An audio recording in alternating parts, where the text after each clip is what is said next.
PAS angkuh dan sombong mempermainkan Muafakat Nasional. Saifuddin minta bantuan bekas kem Azmin lawan Rafizi. Berlaku lagi, ada dalang cuba jatuhkan Ketua Menteri Melaka. Tun M bengang tak puas hati penyelesaian mahkamah. Bersatu cari kemah besar, adakah PAS bakal ditinggalkan?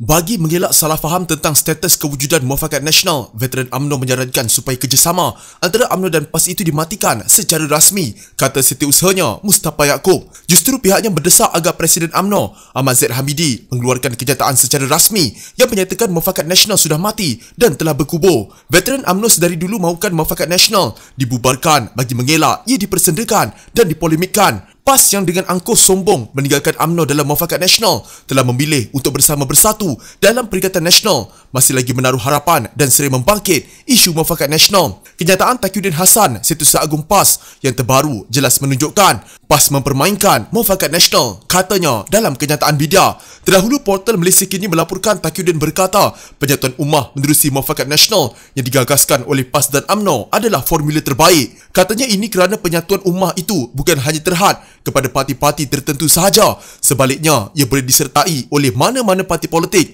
pertubuhan bukan kerajaan, NGO atau individu yang mempunyai matlamat sama, iaitu ke arah penyatuan ummah seperti yang termaktub dalam Piagam Muafakat Nasional. Oleh sebab itu, PAS masih lagi menyeru supaya penyatuan ummah ini membabitkan semua pihak, terutamanya parti-parti Melayu Islam, Parti Bumi Putera dan juga parti bukan Melayu yang tidak ekstrim. Sebagaimana yang disebut oleh Presiden PAS Tan Sri Abdul Hadi Awang, katanya bagaimanapun Zahid pula menegaskan kerjasama kedua-dua parti itu melalui Muafakat Nasional perlu dilupakan pada pilihan raya umum ke-15. Tegasnya, UMNO telah beberapa kali memberi ruang secukupnya kepada PAS untuk mempersetujui perkandung di dalam Piagam Muafakat Nasional, namun tidak disepakati. Sehubungan itu, veteran UMNO mahu pucuk pimpinan parti menghentikan sandiwara PAS dan dengan segera mematikan Muafakat Nasional. Dengan cara itu juga ianya boleh menyelamatkan maruah PAS dari dituduh gila talak. UMNO dan PAS telah berpisah dalam Muafakat Nasional. Tidur tidak sebilik lagi. Jadi jangan digantung tidak bertali. Lafazkan talak, ceraikan talak 3, kata Mustafa lagi. Saifuddin Nasution Ismail yang bertanding jawatan timbalan Presiden PKR mengumumkan barisan calonnya untuk pemilihan parti yang sebahagiannya terdiri daripada pemimpin yang sebelum ini sehaluan dengan bekas timbalan Presiden Muhammad Azmin Ali. Para pemimpin ini diketepikan dalam PKR walaupun mereka tidak mengikut jejak Azmin apabila dia merancang kejatuhan Kerajaan Pakatan Harapan dan berpaling tadah kepada Bersatu. Beberapa pemimpin yang dibariskan Saifuddin sebahagiannya pernah bersama pasukan Azmin semasa pemilihan PKR pada 2018. Tokoh utama ialah Menteri Besar Selangor Amiruddin Syari, penyokong setia Azmin yang diketepikan selepas Sheraton Move. Pemimpin lain yang menjadi sebahagian daripada pasukan Azmin pada 2018 termasuk Ahli Parlimen Sungai Buloh Arsi Farasa dan Ahli Parlimen Hang Tuah Jaya Syamsul Iskandar yang kemudian bertukar kem menentang Azmin selepas pemilihan PKR itu. Saifuddin berkata dia menekankan keterangkuman politik yang telah lama bertapak dalam PKR untuk melibatkan semua pihak dalam parti. Tetapi saya nak tegaskan, ini adalah pertarungan keluarga yang tak boleh mencari persahabatan atau tidak boleh meruntuhkan setiakawan, kata Saifuddin. Dia telah meletakkan dirinya sebagai pemimpin pendamai berbanding pesaingnya Rafizi Ramli yang dikatakan mengambil pendekatan yang lebih agresif. Saya sebut garis-garis itu maknanya saya tetap meraihkan dan mengiktiraf Rafizi sebagai sahabat saya. Dia mempunyai banyak kualiti dan saya yakin pemilihan ini tidak akan mengulangi episod lepas. Maknanya bukan orang kata menang jadi abu, kalah jadi arang. Tidak. Jadi semangat itu yang saya yakin akan membezakan pemilihan kali ini, kata Saifuddin lagi. Pelancaran pasukan Saifuddin bertemakan Kita Semua Keadilan diadakan susulan Majlis Rumah Terbuka Hari Raya di Petaling Jaya. Walaupun Presiden PKR Anwar Ibrahim tidak hadir pada acara pelancaran rasmi, dia hadir di Majlis Rumah Terbuka itu. Anwar tidak menyokong mana-mana calon secara terbuka, tetapi Saifuddin dilihat sebagai orang kuat Anwar, manakala Rafizi mengkritik Presiden parti itu. Tian Chua yang juga sebahagian daripada pasukan Azmin pada 2018 hadir pada majlis pengumuman pasukan kepimpinan yang diterajui Saifuddin. Selepas timbalan Ketua UMNO Melaka Ali Muhammad menafikan dakwaan Sulaiman Mat Ali dipaksa menandatangani surat peletakan jawatan, kini ada pula pimpinan tertinggi negeri percaya wujud dalang memaksa Ketua Menteri itu berundur. Pemangku Ketua UMNO bahagian Alu Gajah, Rospandi Leman berkata beliau tidak menafikan ada paksaan pihak tertentu supaya Sulaiman menandatangani surat itu dalam masa terdekat. Rospandi bagaimanapun tidak mahu mendedahkan pihak yang dikatakan menjadi dalang dalam isu berkenaan. Ya, awak pun tahu le dalang, katanya menurut laporan Berita Harian. Sementara itu, Ketua UMNO bahagian Hang Tuah Jaya, Muhammad Ridwan pula berkata, Barisan Nasional Hang Tuah Jaya sebelum ini sudah bersetuju untuk berpegang kepada janji yang dinyatakan dalam manifesto Barisan Nasional Melaka pada pilihan raya negeri lalu yang menamakan Sulaiman sebagai Ketua Menteri Melaka. Kita berpegang dengan janji yang dibuat kepada rakyat Melaka itu. Namun, isu paksaan supaya Sulaiman menandatangani surat untuk melepaskan jawatan dalam tempoh terdekat di luar pengetahuan saya, kata laporan itu. Dalam pada itu, Ketua UMNO bahagian Kota Melaka, Abdul Razak Abdul Rahman, ketika dihubungi enggan mengulas dakwaan terbabit, manakala Ketua UMNO bahagian Jasin, Hassan Abdul Rahman pula akan mengeluarkan kenyataan berhubung isu berkenaan dalam tempoh terdekat. Ali yang juga Ketua UMNO bahagian Tangga Batu dilaporkan berkata 5 Ketua UMNO bahagian di Melaka sebulat suara mempertahankan Sulaiman sebagai Ketua Menteri sehingga habis penggal. Menurut laporan bernama, beliau menafikan kabar angin dakwaan Sulaiman dipaksa menandatangani surat peletakan jawatan itu disifatkan sebagai fitnah dan tidak berasas.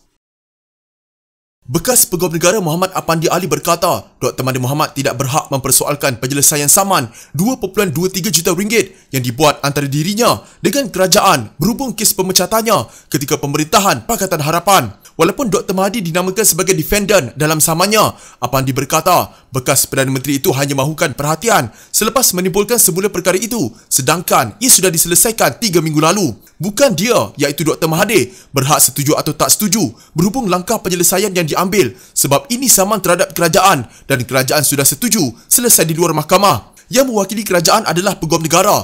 Kalau Pegawai Negara kata macam itu, kena aku. Dr. Mahathir tiada hak nak persoalkan. Penyelesaian itu sudah lama, sudah 3 minggu lebih. Kenapa baru timbul? Seperti seek attention, katanya yang dipetik oleh portal Utusan Malaysia. Apandi berkata adalah perkara biasa untuk terma penyelesaian dirahsiakan antara pihak-pihak yang bertelagah. Terma-terma itu adalah rahsia. Ini adalah perkara biasa, bukan di luar kebiasaan. Benda-benda yang berlaku setiap hari, jelasnya. Dr. Mahathir menegaskan dia membuat keputusan yang betul dalam menamatkan perkhidmatan Apandi sebagai Pegawai Negara pada Jun 2018 ketika siasatan 1MDB sedang dijalankan dan ini dilakukan mengikut prosedur. Dia juga menuntut syarat penyelesaian antara kerajaan dan Apandi didedahkan pada 13 Oktober 2020. Apandi memfailkan saman terhadap Dr. Mahathir dan kerajaan berhubung dakwaan penamatannya secara tidak sah sebagai Pegawai Negara. Melalui tuntutan mahkamah itu, Apandi menuntut antara lain perisytiharan bahawa Dr. Mahathir telah menyalahgunakan kedudukannya dan ini telah mendorong berlakunya pelanggaran kontrak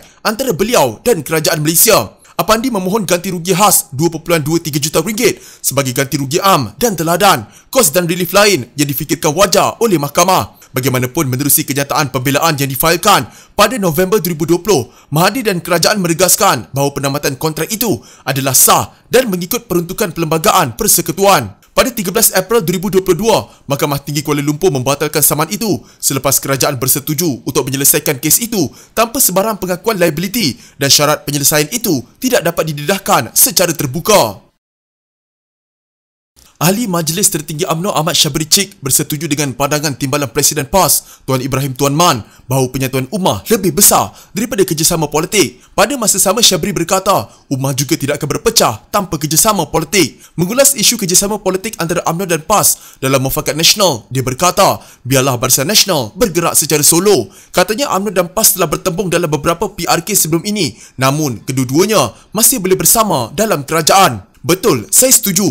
Penyatuan ummah lebih besar daripada kerjasama politik. PAS sudah mengenepikan warna hijaunya dan memilih biru Perikatan Nasional untuk lawan Barisan Nasional. Barisan Nasional biarlah dengan Barisan Nasional. Medan tempuh telah kita lalui bersama di Melaka dan Johor. Kata mengata, gelar menggelar sudah dilemparkan. No hard feelings, nothing personal. Selepas itu masing-masing masuk pejabat dan memesyuarat bersama dalam kerajaan. Ulang balik di PRU 15. Kalau ada rezeki, boleh duduk sekali lagi bersama dalam kerajaan, katanya dalam hantaran di Facebooknya. Hantaran itu turut melampirkan laporan kenyataan Tuan Ibrahim bahawa PAS kekal dengan prinsip penyatuan ummah lebih besar daripada penyatuan politik kepartian atau kerjasama politik dalam menghadapi PRU15. Katanya parti itu melihat keperluan untuk penyatuan dalam kerangka yang ditandatangani menerusi Piagam Muafakat Nasional. Elok kalau dibaca dari hayati semula apa yang telah disepakati. Waktu itu PAS dan UMNO merasai adanya ancaman kepada masa depan Melayu Islam dan kita berhimpun menentangnya. Katanya seperti dipetik. Dalam pada itu Ahmad Syabri berharap